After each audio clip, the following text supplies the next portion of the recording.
तो CSR net के notification जल्दी आपका आउट होने वाला है। वो कब होगा ये भी हम बात करेंगे, क्योंकि बहुत सारे सेशन आपने देख चुके हैं कि सर CSR का नोटिफिकेशन इस टाइम आउट होने वाला है। बट उससे पहले मैं आपको एक बहुत ही इंपॉर्टेंट पॉइंट बताना चाहता हूँ, क्योंकि नोटिफिकेशन तो आएगा बट आपको कौन कौन से डॉक्यूमेंट अपने रेडी रखने हैं। अब ये मुझे ख्याल कब आया है, जब मुझे 3 से 4 लोगों ने कॉल करके पूछा, सर मेरे पास स्टेट का सर्टिफिकेट है, क्या वो सेंट्रल के लिए एलिजिबल हो जाएगा? CSR नेट जब मैं फॉर्म फिल करूँगा तो मैं उसमें अपना AWS डाल सकता हूँ, OBC डाल सकता हूँ। तो ये बार बार क्वेश्चन आने की वजह से मैंने सोचा कि ये तो चलो 4-5 बच्चों को प्रॉब्लम होगा, बट मैंने सोचा कि नहीं, हो सकता है कि बहुत सारे स्टूडेंट को ये प्रॉब्लम आ रहा हो कि उनका जो EWS का सर्टिफिकेट है वो स्टेट का है, बट वो क्या एलिजिबल है सेंट्रल के लिए? क्या वो EWS में फॉर्म फिल कर सकते हैं या नहीं कर सकते हैं? OBC का भी ऐसे होता है, स्टेट वाला होता है और एक सेंट्रल वाला होता है। किसी बच्चे के पास सिर्फ स्टेट का ही होता है, सेंट्रल का नहीं होता है। तो क्या उसने कौन सी कैटेगरी के अंदर अपने फॉर्म को फिल करना है? ठीक है, तो यही सेशन इस सेशन में इसको बात करेंगे हम, क्योंकि ये बहुत ज़्यादा इंपॉर्टेंट है और कौन कौन से डॉक्यूमेंट्स रिक्वायर्ड होने वाले हैं। तो सबसे पहले मैं आपको बता देता हूँ कि जो एप्लीकेशन फॉर्म है वो कब आउट हो सकता है और कब निकल सकता है। ठीक है, मेरे गेसिंग इससे पहले वाला भी जो मैंने रिजल्ट वाला बनाया था और एग्ज़ाम वाला बनाया था, उसमें मैंने आपको बता चुका था कि एप्लीकेशंस फॉर्म जो है CSR नेट जून 25 का जो एग्ज़ामिनेशन का जो एप्लीकेशन फॉर्म है वो जून के फर्स्ट या सेकेंड वीक तक आएगा। क्यों आएगा? इसका रीज़न भी यही है कि देखो अभी आज की तारीख कितनी आ चुकी है, 28 29 आपकी मई हो चुकी है। ठीक है, अब तो आना नहीं है इसने। ठीक है, और इससे पहले मैंने ये बता चुका था कि जून के फर्स्ट वीक के अंदर आ सकता है, यानी 10 तारीख से पहले पहले आपका आएगा। तो जून 1 से लेकर तो जून 10 तक आपके एप्लीकेशन फॉर्म आ जाएंगे, ये 100% श्योर है, क्योंकि उसी टाइम आएगा। और आपका जो एग्ज़ाम है अब जुलाई के एंड में होगा या फिर अगस्त के फर्स्ट वीक और सेकंड वीक के अंदर जाने वाला है। ठीक है, तो जुलाई के एंड में या फर्स्ट वीक और अगस्त या सेकंड वीक ऑफ अगस्त में जाने वाला है बच्चों, क्योंकि जून के अंदर तो एग्ज़ाम होना नहीं रहा है। ठीक है, जून में एग्ज़ाम नहीं होगा आपका, ये तो 100% श्योरिटी हमें मिल चुकी है, क्योंकि इतनी जल्दी प्रोसेस नहीं होगा। एप्लीकेशन फॉर्म, एडमिट कार्ड इतनी जल्दी प्रोसेस नहीं होता है। ठीक है, तो कहीं ना कहीं एग्ज़ाम आपका जुलाई एंड या अगस्त के फर्स्ट और सेकंड वीक तक जाने वाला है। अब कौन कौन से डॉक्यूमेंट्स रिक्वायर्ड होंगे ये भी आपको ध्यान में रखिए और पहले से रेडी करके रखना है, क्योंकि जून फर्स्ट या सेकंड वीक में आपको कहीं ना कहीं ये एप्लीकेशन फॉर्म देखने के लिए मिलने वाला है।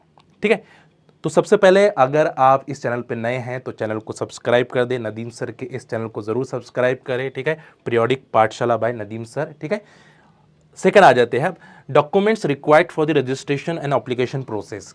सबसे पहले आपको एक mail ID and mobile number जो जो आपका है। ठीक है, क्योंकि इसी से काम बनेगा आपका पूरा। ठीक है, बच्चे क्या करते हैं ना, एक से दो मेल आईडी यूज़ करते हैं, आपको only single male ID use करनी है और एक ही मेल आईडी और एक ही मोबाइल नंबर आपको यहाँ पे यूज़ करना है। सेकंड है आपका इमेज आपकी जो है वो स्कैन करके रख ले JPG फाइल के अंदर। ठीक है, और उसकी साइज़ भी जो होंगी 10 KB से लेकर 20 KB के आसपास होंगी। ठीक है, और अगर सिग्नेचर की साइज जो होगी वो 4 KB से 30 KB में होने वाली है। ठीक है, उसके बाद आपका जो कैटेगरी सर्टिफिकेट है वो उसके लिए आप क्या बात करोगे? जो कैटेगरी सर्टिफिकेट है बच्चों, जैसे कि जस्ट लाइक EWS का सर्टिफिकेट है, OBC का सर्टिफिकेट है, ये आपको सेंट्रल का चाहिए। स्टेट का सर्टिफिकेट यहाँ पे एलिजिबल नहीं होने वाला है। ठीक है, सेंट्रल का ही सर्टिफिकेट चाहिए। उसका एक मैं आपको बताने वाला हूँ आगे किस टाइप से वो बना होता है, तो आपको आइडिया आ जाएगा कि इस टाइप से वो बना हुआ होगा। ठीक है, तो आपका जो EWS का भी सर्टिफिकेट है,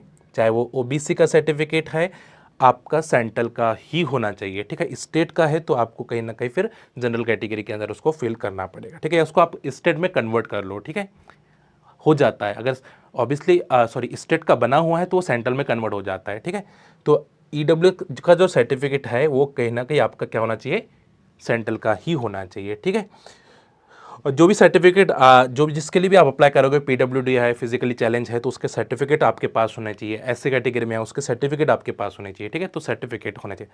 और करंट वाला जो करंट ईयर का जो होता है वो सर्टिफिकेट होना चाहिए। इसका मतलब ये नहीं कि पिछले साल का आपने लगा दिया है, तो जो इस ईयर का जो होता है रिन्यूअल करना पड़ेगा उसको, और इस ईयर का जो सर्टिफिकेट है वो आपको लगाना पड़ेगा। ठीक है, चलिए सेकेंड, आपके पास जो भी यूनिवर्सिटी सर्टिफिकेट्स है वो भी वहाँ पे जो नेमिंग है बच्चों बहुत अच्छे से पढ़ना, क्योंकि एक बच्चे ने क्या किया था, इससे पहले मैंने देखा था एक बच्चे ने क्या किया है कि उसका जो आधार कार्ड पे नाम अलग, ठीक है, आईडी प्रूफ पे अलग अलग नाम पे था, ठीक है, साथ साथ में उसकी टीसी पे नाम अलग था, ठीक है, और इसने जब यहाँ पे फॉर्म फिल किया तो इसमें थोड़ा सा अलग नाम कर दिया, तो उसकी वजह से उसका जो क्वालिफाइड तो हो गया वो जेआरएफ, बट वो अटक गया, ठीक है, उसको फिर डॉक्यूमेंट्स को फिर अपडेट कराना पड़ा, फिर जाके अप्लाई करना पड़ा सर्टिफिकेट्स के लिए, ठीक है, तो ये बहुत होता है, तो इसलिए आपके पास जो भी सर्टिफिकेट्स है उस पर करेक्ट नेम आप ज़रूर चेकआउट कर ले अभी, ठीक है, तो जो आपका टीसी है उसी से मैच करना चाहिए,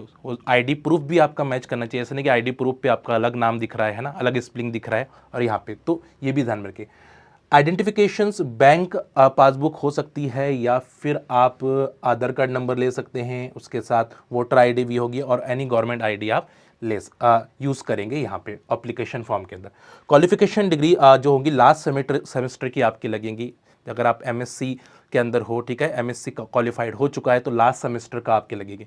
अब जो जिन्होंने थर्ड सेमेस्टर के अंदर है मान के चलो, या सेकंड सेमेस्टर के अंदर है, वो फॉर्म फिल करना चाहते हैं, ठीक है, तो उन्हें यहाँ पे एफिडेविट कराना पड़ेगा, ठीक है, यानी जो एचओडी से एक सर्टिफिकेट लेना पड़ेगा, ठीक है, रिजल्ट अवेटेड सर्टिफिकेट जिसको बोलते हैं हम, रिजल्ट अवेटेड सर्टिफिकेट लेना पड़ेगा और वहाँ से आपको वो सबमिट स्कैन करके उसको सबमिट करना पड़ेगा, ठीक है, तो qualifying degree certificate last semester की आपको लगाना है, ठीक है, मेलिंग एड्रेस और परमानेंट एड्रेस आपको पिन बराबर रखना है, ठीक है, 4 सिटीज़ आपको पहले चॉइस करनी है, जो जो सिटीज़ आपको लगनी है उस सिटीज़ को आपको पहले से चॉइस करके रख लेनी है, ठीक है, एंड टाइम पर आप फिर गड़बड़ कर देते हो, ये मुझे लेनी थी आप कुछ और डाल दिया पहले, ठीक है, तो ये सारे चीज़ें हैं जो आपको ध्यान में रखनी है, ठीक है, तो ये डॉक्यूमेंट्स आप ज़रूर ध्यान में रखिए, ठीक है। सर्टिफिकेट का ज़्यादातर क्वेश्चन आ रहा था, इस वजह से मैंने एक्चुअली ये सेशन लेकर आया कि मैक्सिमम लोगों था कि सर मेरे पास स्टेट का सर्टिफिकेट है, क्या मैं अप्लाई करूँ या नहीं करूँ, कन्फ्यूजन था, तो यहाँ पे सेंट्रल का सर्टिफिकेट की रिक्वायरमेंट आपकी होने वाली है बच्चों, ठीक है, ये ज़रूर ध्यान में रखिए। तो सबसे पहले ध्यान में रखिए यहाँ पे रिजल्ट अवेटेड जो एमएससी थर्ड सेम के अंदर है, सेकेंड सेम के अंदर है, तो उनके लिए ये रिजल्ट अवेटेड सर्टिफिकेट है, ये आपको प्रिंट आउट कर कर यहाँ पे आपका फिलअप करना है, ठीक है, एचओडी की साइन वगैरह आपकी लगेंगे, हेड ऑफ डिपार्टमेंट की यहाँ पे साइन वगैरह लगने वाली है आपकी, ठीक है। उसके बाद format for the OBC certificate, OBC certificate का जो फॉर्मेट है वो इस टाइप से आपका होना चाहिए, ठीक है, ये मैं अपने टेलीग्राम के ऊपर भी डाल दूंगा, ठीक है, नदीम सर करके आप सर्च करोगे, नदीम सर असाइनमेंट्स वगैरह उस पर भी आपको मिल जाएगा, ठीक है, या आप पीरियोडिक पाठशाला ऐप अगर आती हो तो ऐप के अंदर भी हम सारे पीडीएफ्स डालते हैं, तो इसकी भी पीडीएफ मैं वहाँ पे डाल दूंगा, तो आपने पीरियोडिक पाठशाला सर्च कर लेना प्ले स्टोर पे, ठीक है, वहाँ पे भी आपको ये मिल जाएगा, ठीक है, ठीक है, जब भी वह रिक्वायरमेंट होगी तो मैं आपको हेल्प करने के लिए रेडी हूँ। उसके बाद ईडब्ल्यूएस का सर्टिफिकेट आपका इस फॉर्मेट में चाहिए भाई, है ना, आप देख लो कि आपका जो ईडब्ल्यूएस का सर्टिफिकेट है, जिन जो एस्पिरेंट ने मुझे कॉल कर रहे थे कि सर ईडब्ल्यूएस का सर्टिफिकेट हमारे पास है बट वो स्टेट का है, तो आप चेकआउट कर लो कि ये फॉर्मेट में होना चाहिए आपका, ठीक है, इस फॉर्मेट के अंदर ये सर्टिफिकेट आपका होना चाहिए, ठीक है, ये ज़रूर आप ध्यान में रखें, ठीक है। चलिए एक छोटी सी इन्फॉर्मेशन, अगर आप जुलाई या अगस्त में जो एग्ज़ाम हो रहा है उसको अगर आप टारगेट करें तो हमने एक क्रैश कोर्स लॉन्च किया है जिसका नाम दिया है रेफरेंस बुक बूस्टर बैच, ठीक है, रेफरेंस बुक बूस्टर बैच में हम कॉन्सेप्ट, ट्रिक्स और क्वेश्चंस करवा रहे हैं, ठीक है, और एक हमने किया है प्रॉब्लम सॉल्विंग जिसमें हम ओनली क्वेश्चंस और करवा रहे हैं, टेस्ट फॉर्म के अंदर आपको क्वेश्चन प्रोवाइड करा रहे हैं, असाइनमेंट प्रोवाइड करा रहे हैं और उसका लाइव डिस्कशन हो रहा है, ठीक है। अगर जो बच्चा रेफरेंस बुक बूस्टर बैच में इनरोल करता है तो उसको ये बैच उसके फ्री फॉर्म के अंदर है, ठीक है, इसको आप अलग से भी ले सकते हो, बट अगर जो बच्चा इसमें इनरोल कर रहा है उसको ये फ्री रहने वाला है, तो आप जाकर इनरोल कर सकते हैं पीरियोडिक पाठशाला की ऐप से, ठीक है। सेकंड है जो लोग दिसंबर के लिए टारगेट कर रहे हैं, दिसंबर जो अभी मान के चलो कि थर्ड सेम के अंदर है या फोर्थ सेम जस्ट कंप्लीट हुआ है और दिसंबर को टारगेट करें, बट उनके पास 2 महीने और है अभी, क्योंकि जुलाई के अंदर जो एग्ज़ाम होगा या अगस्त में जो एग्ज़ाम होगा वो भी देना चाहते हैं, तो वो दिसंबर के लिए भी इनरोल कर सकते हैं, ठीक है, और दिसंबर के लिए इनरोल करने पर उनको 6+1 मंथ का सब्सक्रिप्शन मिलेगा और ये प्राइस पॉइंट पर, और साथ साथ में जो जेआरएफ बूस्टर बैच है ये फ्री मिल जाएगा उनको, ठीक है, तो आप ये भी कर सकते हैं बच्चों, है ना, जिसमें क्या हो जाएगा कि आपका जुलाई एग्जाम भी कवर हो जाएगा, ठीक है, ये क्योंकि फ्री मिल रहा है आपको, बूस्टर बैच आपको फ्री मिल जा रहा है, जेआरएफ बूस्टर बैच फ्री आपको मिल जा रहा है और साथ साथ में आप दिसंबर की भी प्रिपरेशन कर रहे हैं, तो 2 से 3 बैचेस आपको यहाँ पे फ्री मिल जा रहे हैं, तो मैं सजेस्ट करूँगा कि जो लोग दिसंबर के लिए टारगेट कर रहे हैं आप उसको जरूर इनरोल करें, ठीक है। तो क्योंकि 1 तारीख के बाद से आपका ये चेंज हो जाएगा बच्चा, ठीक है। 1 तारीख के बाद जो हमें जो बैच लॉन्च होगी, कि अभी अब तक हमने लॉन्च नहीं किया है, बट फिर भी मैं ऑफर देना चाहता था स्टूडेंट को ताकि सब इसका बेनिफिट उठा पाए, ठीक है। तो आप जाके बेनिफिट उठा सकते हैं पीरियोडिक पाठशाला की ऐप से, ठीक है। चलिए, उम्मीद करते हैं कि इस सेशन से आपको कुछ ना कुछ बेनिफिट ज़रूर मिला होगा, ठीक है, और आपने कुछ ना कुछ इससे सीखा हो। जो कन्फ्यूजन आपके दिमाग में था क्या क्या रिक्वायरमेंट होगा वो निकल गया होगा। चलिए, मिलते हैं फिर अगले सेशन में। ख्याल रखें, सेफ रहे, हेल्दी रहे। Bye bye.